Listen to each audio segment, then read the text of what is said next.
يا أيها الذين آمنوا ادخلوا في السلم كافة. Haram muslimah menikah dengan non-muslim. Masyarakat di tanah air dihebohkan dengan berita pernikahan beda agama. Seorang muslimah menikah dengan lelaki non-muslim. Terbaru, seorang muslimah staf khusus kepresidenan melangsungkan pernikahan dengan pria kafir.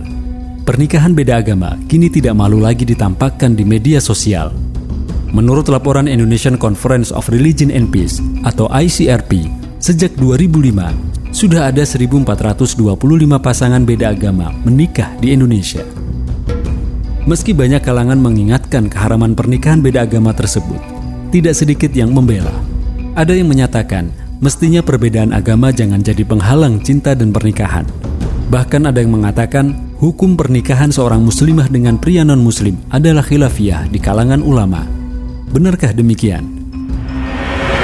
Tak ada khilafiyah.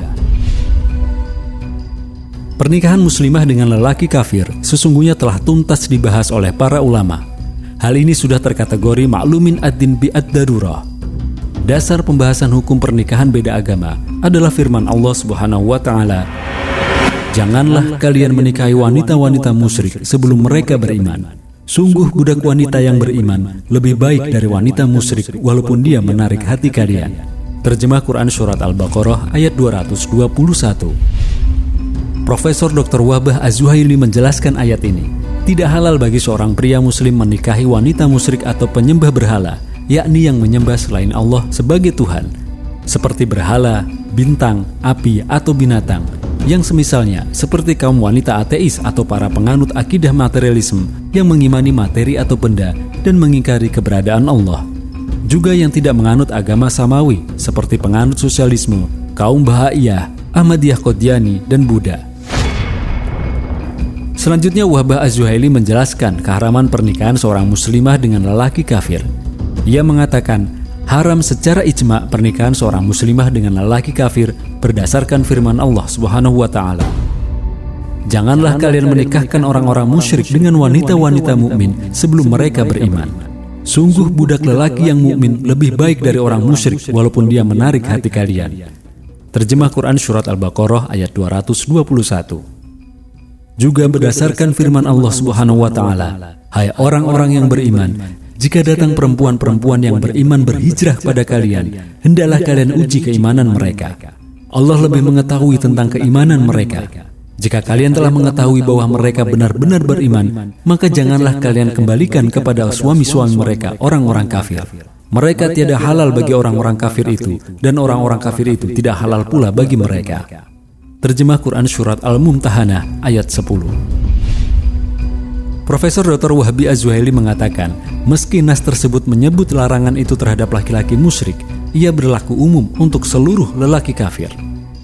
Memang benar, sebelum ayat ini turun, kaum muslim diizinkan menikah dengan orang-orang kafir, seperti putri Rasulullah Ruqayyah dan Ummu Kulsum yang menikah dengan putra-putra Abu Lahab yang merupakan golongan musyrik. Namun setelah ayat-ayat di atas turun, Islam mengharamkan pernikahan wanita muslimah dengan lelaki kafir, baik dari golongan ahlu kitab, Nasrani dan Yahudi, ataupun golongan musyrik seperti penjelasan di atas. Ormas-ormas Islam di dalam negeri pun telah menyepakati keharaman nikah beda agama, khususnya muslimah dengan pria kafir, tanpa ada perbedaan di antara mereka. MUI telah mengeluarkan fatwa nomor 4-MUI-MUI-8-2005 yang menetapkan perkawinan beda agama adalah haram dan tidak sah. Nahdlatul Ulama atau NU juga telah menetapkan fatwa keharaman nikah beda agama dalam Muktamar ke-28 di Yogyakarta pada akhir November 1989. Demikian pula Muhammadiyah, melalui Sekretaris Umum Pengurus Pusat atau PP Muhammadiyah, Abdul Mu'ti menegaskan pernikahan berbeda agama tidak sah menurut hukum Islam dan juga undang-undang. Dengan demikian, pernikahan seorang muslimah dengan lelaki kafir jelas batil, tidak sah menurut syariah. Status hubungan mereka bukanlah pasangan suami istri dalam pernikahan, tetapi perzinahan. Hal ini berdampak pada status anak yang lahir dari pasangan muslimah dengan lelaki kafir. Nasab anak mereka tidak disandarkan pada sang ayah, melainkan pada ibunya. Islam hanya mengakui nasab anak kepada ayah yang lahir dalam ikatan pernikahan yang sah. Pria kafir juga tidak halal menjadi wali untuk anak-anak perempuan mereka. Ia pun tidak saling mewarisi harta kepada istri maupun anak-anaknya. Nabi SAW bersabda, Muslim tidak bisa mewarisi orang kafir dan orang kafir pun tidak bisa mewarisi Muslim. Hadis riwayat Al-Bukhari dan Muslim. Bagian liberalisme beragama. Marak dan beraninya orang menampilkan pernikahan beda agama adalah bagian propaganda ajaran liberalisme beragama yang tumbuh subur di alam sekularisme demokrasi. Dalam sistem sekuler demokrasi, agama harus dipisahkan dari kehidupan, termasuk dalam urusan pernikahan, juga urusan negara, juga dari negara. Agama hanyalah pilihan dan urusan pribadi. Dalam sistem demokrasi, warga diberikan kebebasan berpendapat dan berperilaku, tidak peduli apakah sampai menghalalkan yang haram seperti pernikahan muslimah dengan lelaki beda agama. Di sisi lain, kaum muslim yang ingin taat beragama ditakut-takuti dengan sebutan radikalisme. Sebagaimana yang pernah dirilis oleh Badan Nasional Penanggulangan Terorisme atau BNPT, ciri-ciri kaum radikal adalah intoleran pada umat beragama lain, takfiri, yakni suka mengkafirkan orang lain, termasuk mengkafirkan kalangan non-muslim. Karena itu pernah ada upaya sekelompok orang untuk mengubah sebutan kafir pada kalangan non-muslim lalu mengganti sebutan tersebut dengan muwatinun atau warga negara. Alasannya, sebutan kafir mengandung kekerasan teologis terhadap kalangan non-muslim. Paham inilah yang rupanya akan menjadi celah untuk menghapuskan pengertian iman dan kafir yang telah jelas dalam Al-Quran, As-Sunnah, dan para ulama salaf, termasuk menjadi pintu untuk menghalalkan hal-hal yang semula haram karena persoalan akidah. Padahal menghalalkan perkara yang sudah jelas keharamannya bisa menjadi pembatal keimanan.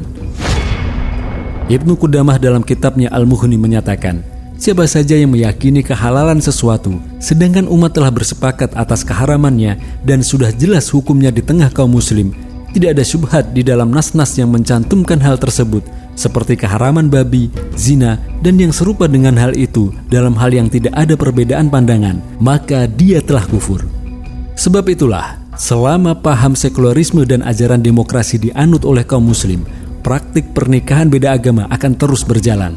Tidak ada yang mencegah mereka meskipun nikah beda agama dinyatakan melanggar undang-undang. Islam melindungi akidah. Dalam Islam, negara berkewajiban mendidik dan melindungi umat dari pemahaman yang keliru, seperti pernikahan beda agama ini. Negara wajib mencegah pernikahan batil tersebut terjadi. Negara juga akan menghukum para pelakunya, juga pihak-pihak yang mengadvokasinya. Pencegahan terhadap nikah beda agama juga bertujuan untuk melindungi akidah kaum muslim. Allah SWT mengingatkan bahwa orang-orang kafir akan berusaha mempengaruhi pasangannya yang muslim untuk murtad dari agamanya. Allah SWT berfirman, mereka mengajak ke neraka, sedangkan Allah mengajak ke surga dan ampunan dengan izinnya. Allah menerangkan ayat-ayat atau perintah-perintahnya kepada manusia supaya mereka mengambil pelajaran. Terjemah Quran Surat Al-Baqarah ayat 221. Faktanya, pemurtadan terhadap muslimah lewat cara pernikahan memang kerap terjadi. Banyak lelaki non-muslim yang berpura-pura masuk Islam lalu menikahi wanita muslimah. Tujuannya untuk kembali murtad sambil mengajak dan memaksa istri serta anak-anaknya. Apalagi jika sejak awal pihak lelakinya kafir, semakin besar peluang untuk memurtadkan keluarganya kelak. Padahal murtad merupakan dosa besar dan pelakunya diancam hukuman berat. Sabda Nabi SAW, siapa yang mengganti agamanya, bunuhlah dia. Hadis riwayat Al-Bukhari. Di dalam Islam, pernikahan bukanlah sekedar karena cinta dan kasih sayang, melainkan dengan asas ketaatan kepada Allah SWT, lalu bersama menunaikan hak dan kewajiban sesuai ajaran Islam. Itulah pernikahan yang akan mendapatkan keberkahan serta mewujudkan kehidupan keluarga yang sakinah mawadah warohmah. Andaikan cinta yang jadi tolak ukur baik dan buruk, apalagi jadi ukuran halal dan haram, bisa jadi hubungan yang rusak dan menjijikan seperti kumpul kebo, homoseksual atau insest dilegalkan. Nauzubillahi min dzalik.